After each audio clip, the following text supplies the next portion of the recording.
पश्चिम बंगाल में चुनाव के बाद हुई हिंसा की जांच कलकत्ता हाईकोर्ट के निर्देश पर राष्ट्रीय मानवाधिकार आयोग कर रही है। इसी सिलसिले में आयोग की टीम मुर्शिदाबाद के पीड़ितों से मिली।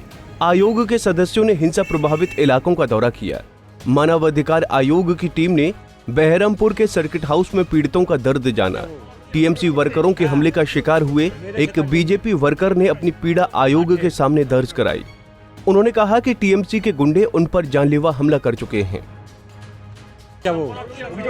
হ্যাঁ মেরেছে তার জন্য মাঠে কোন এলাকার ঘটনা এটা? রসুলপুর অঞ্চল। কি হয়েছিল কি আপনার সঙ্গে?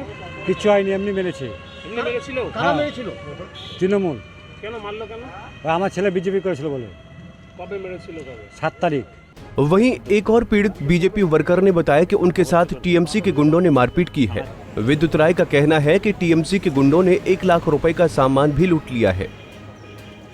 পেঁপে বাগান নষ্ট করে দিয়েছে, তারপরে পটলের জমি নষ্ট করে দিয়েছে। তারপর অসামাজিক দুষ্কৃতিগুলো লোকেরাই করেছে। কেন করেছে? কেন ভোট বিজেপি করে বললো?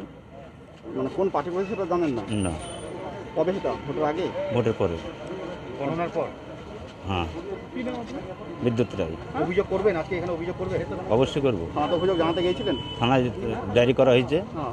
কোন ব্যবস্থা নিয়েছে থানা থেকে?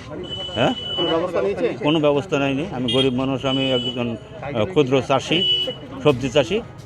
আমার এইভাবে 1 লাখ টাকা সম্পত্তি नष्ट कर दी है। জলঙ্গি কোথায় বাড়ি আপনার? জলঙ্গি হুকহারা।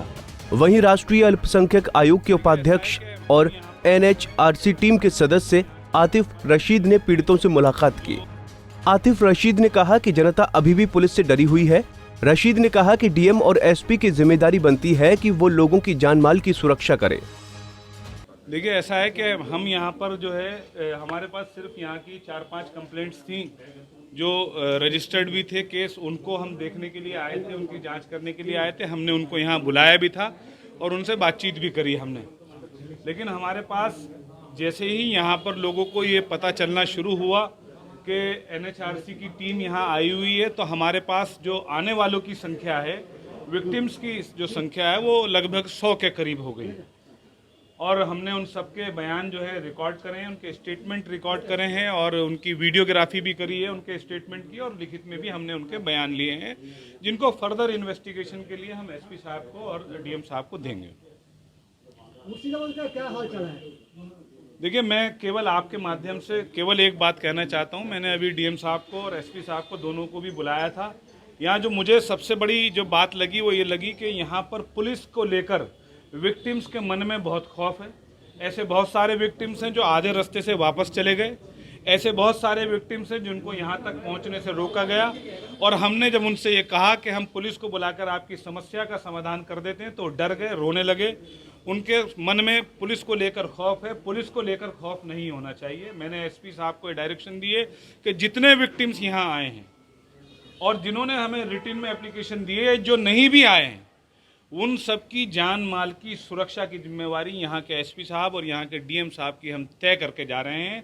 किसी भी प्रकार का कोई हमारे जाने के बाद, क्योंकि लोगों का जो मन में जो भय है वो सबसे ज़्यादा यही है कि आपके जाने के बाद हमारे साथ फिर दोबारा प्रताड़ना की जा सकती है। तो हमारा ये निवेदन है कि आपके माध्यम से कहीं तक भी ये आवाज़ मेरी पहुंच रही हो कि कोई भी मुर्शिदाबाद हो या मालदा या पूरे वेस्ट बंगाल में कहीं पर भी एनएचआरसी की टीम के जाने के बाद अगर किसी भी प्रकार का कोई वायलेंस होता है, तो स्थानीय पुलिस और स्थानीय प्रशासन उसका जिम्मेदार होगा।